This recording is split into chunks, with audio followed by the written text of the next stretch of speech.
Assalomu alaykum rahmatullohi va barakatuh. Tuanlar. Biz keyingi metroz Novogreyevo metrosu.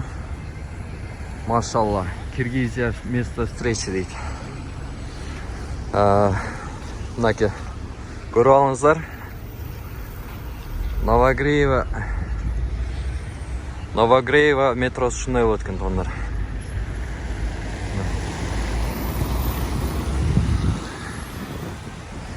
Кимде-ким квартира снимать етсе, же болбосом квартира койка местага адам киргизсе, шуну көрсөтсөңүздөр болот, тугандар.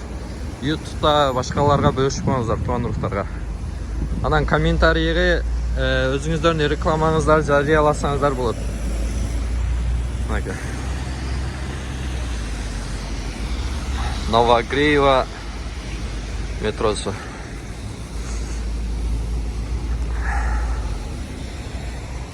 Башкаларга бөлүшүп коюңуздар, тугандар. Каналды колдоп коюңуздар. Дагы кайсы метролор тарталы, тугандар, жазып коюңуздар комментарийге.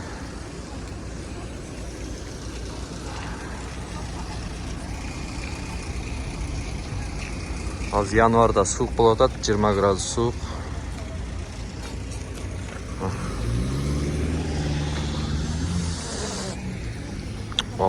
Сууктугун кара. Бул жерде торговый центрлер бар экен. Мынакей, бул жакта торговый центрлер бар экен. Тынч болуңуздар, бөлүшүңүздөр. Группаларга жөнөтүп коюңуздар, тугандар. Кимдер жашайт, жазып койсоңуздар да болот.